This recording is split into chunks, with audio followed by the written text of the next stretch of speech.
Peux-tu imaginer être si proche du pouvoir, si près de Pablo Escobar, que tu sentais le poids de son empire peser sur tes épaules?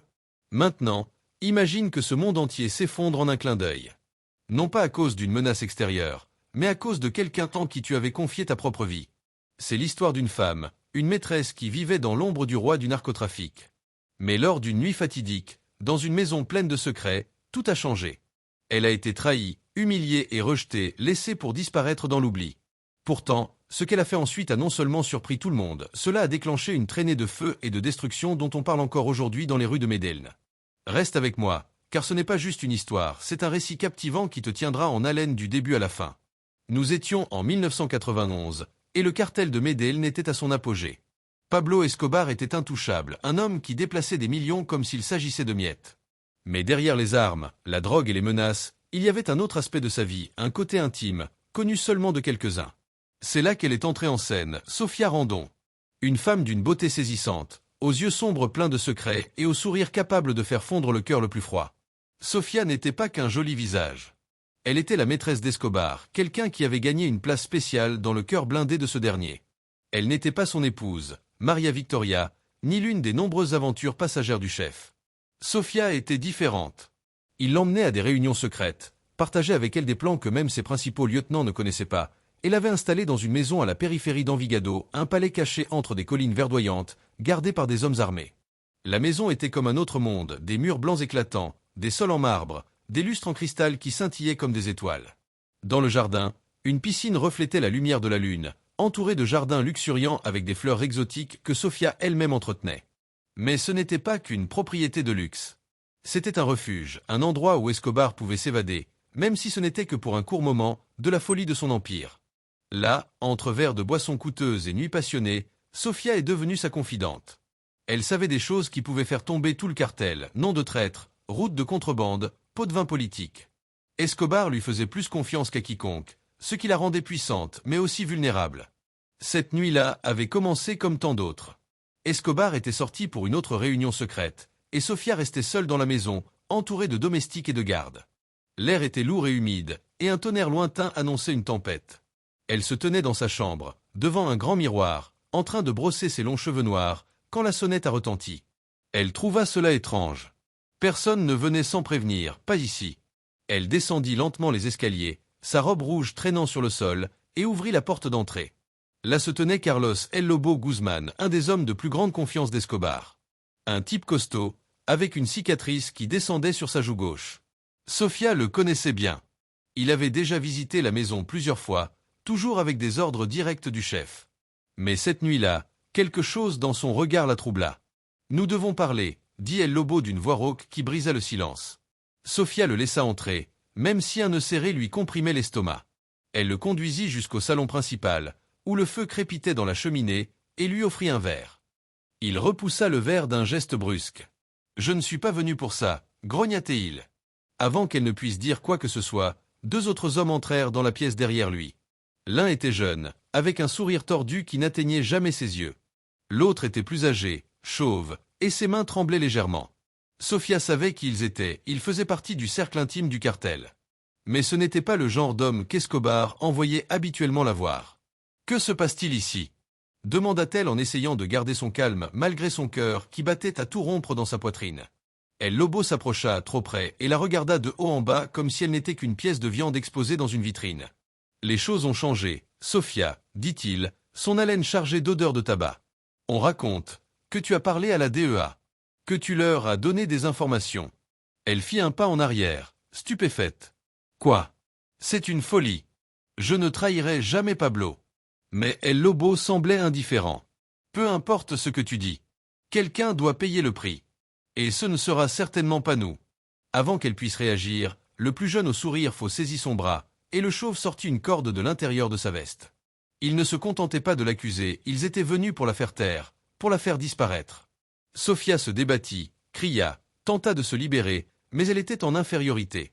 3 contre 1. Ils la traînèrent à travers la pièce, renversant une lampe qui se brisa sur le sol en marbre.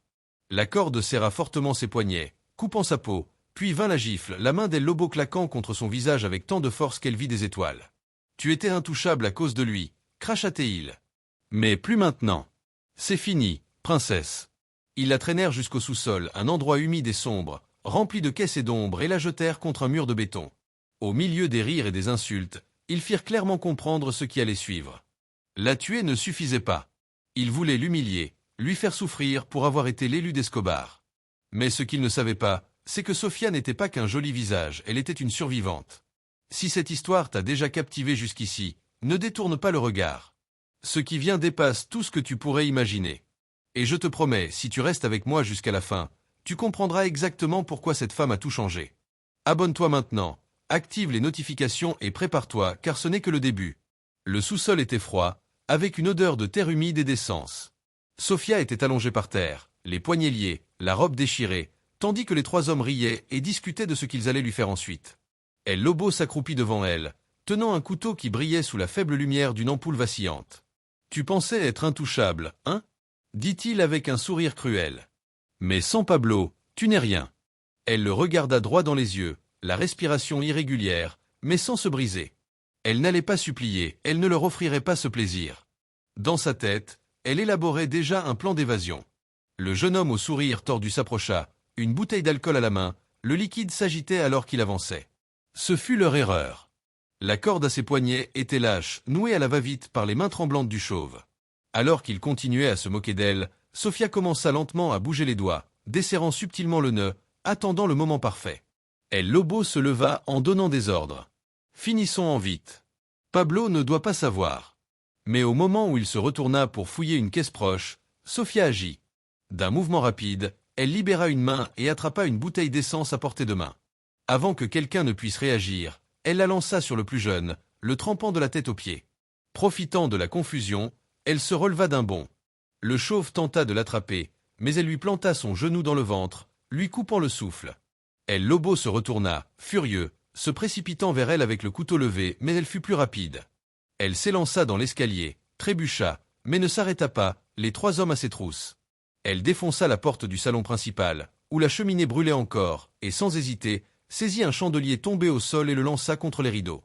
Les flammes s'enflammèrent instantanément, dévorant le tissu et montant rapidement le long des murs. El Lobo la saisit par les cheveux, mais Sofia fit pivoter son corps et le frappa avec un éclat de verre qu'elle avait ramassé par terre. Il cria de douleur et la lâcha, lui laissant assez de temps pour courir vers la cuisine. Elle savait que la maison gardait de l'essence supplémentaire pour les générateurs.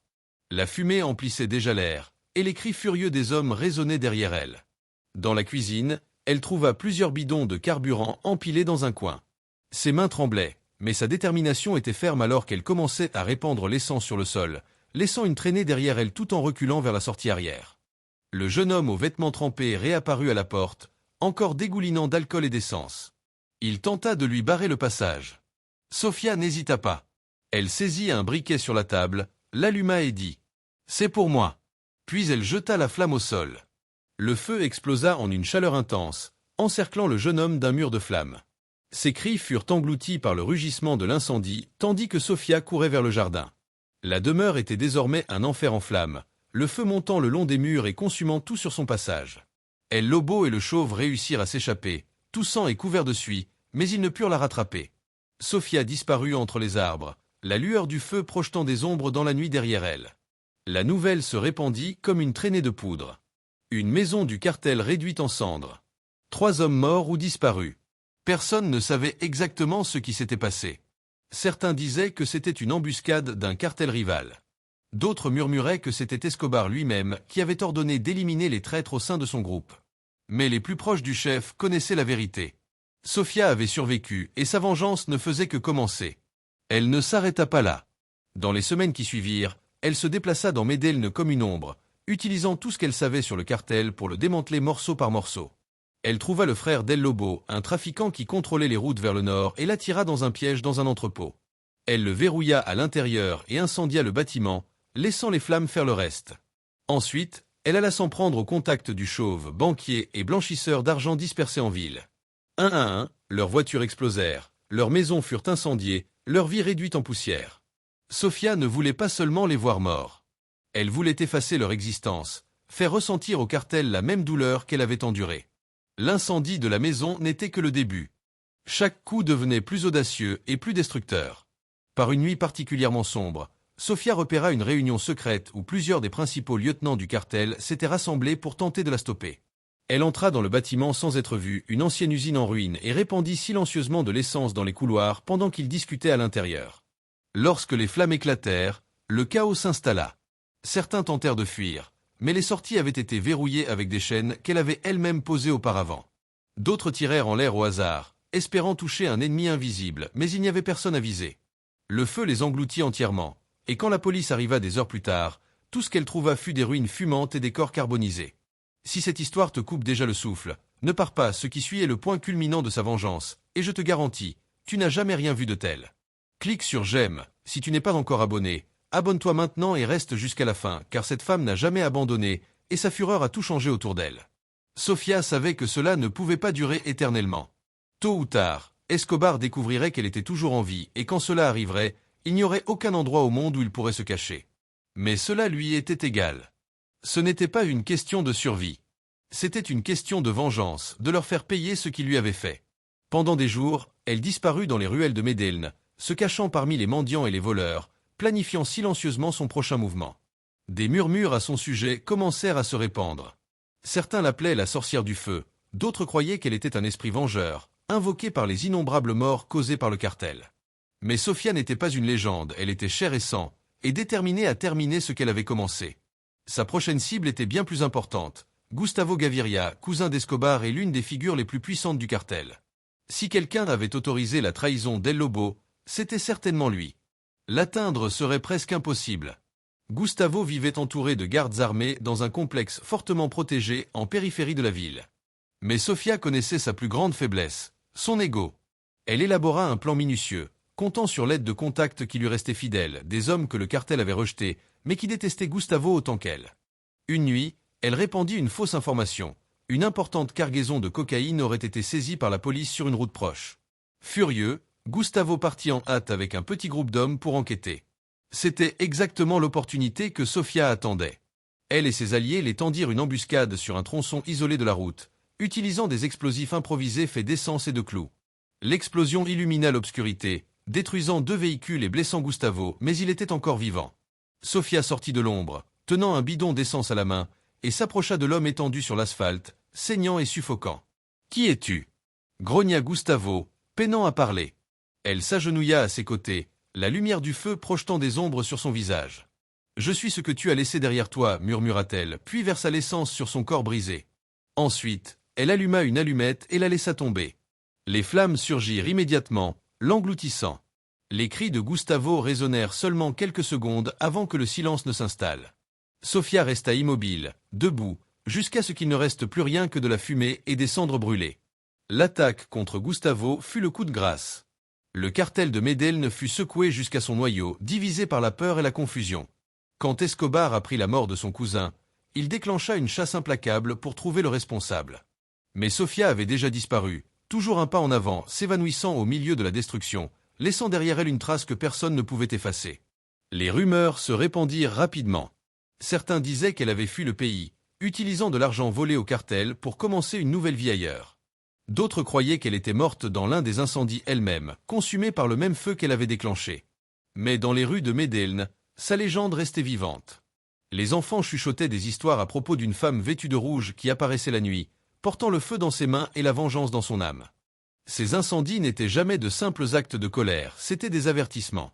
Sofia avait été trahie, humiliée, jetée comme si elle ne valait rien. Mais au lieu de se briser, elle a pris le contrôle. Elle a transformé le feu en arme et laissé une cicatrice que le cartel ne pourra jamais effacer. La demeure où tout avait commencé n'était plus qu'un squelette noirci, ses ruines calcinées évitées par les rares lieutenants qui restaient. Les hommes qui riaient en la torturant dans ce sous-sol? Morts. Leurs noms effacés par les flammes. Et même si Escobar dirigeait toujours l'Empire, quelque chose avait changé. Pour la première fois, son pouvoir montrait des fissures. Son royaume ne semblait plus intouchable. Des années ont passé depuis ces jours sombres, mais encore aujourd'hui, si vous vous promenez dans certains quartiers de Medellín, vous entendrez encore les récits. Les vieillards dans les bars parlent toujours de la femme qui renaquit du feu et osa défier le cartel et qui a gagné. Certains disent qu'elle était réelle. D'autres croient que c'est un mythe pour effrayer les novices. Mais il y a une chose sur laquelle tous s'accordent. Ne sous-estimez jamais quelqu'un qui a été trahi. Parce que leur vengeance peut embraser le monde entier. Et c'est la fin de cette histoire. Mais le monde du trafic de drogue est rempli de secrets comme celui-ci, attendant d'être racontés. Si vous avez ressenti la chaleur des flammes et la fureur de Sofia dans ce récit, ne partez pas sans faire une chose. Abonnez-vous maintenant, activez les notifications et dites-moi en commentaire ce qui vous a le plus marqué. Cette chaîne vit d'histoires comme celle-ci. Et si vous faites partie de cette communauté, je vous promets, la suite sera encore plus intense. Je vous retrouve dans la prochaine vidéo, où un autre chapitre sombre de l'Empire d'Escobar vous attend.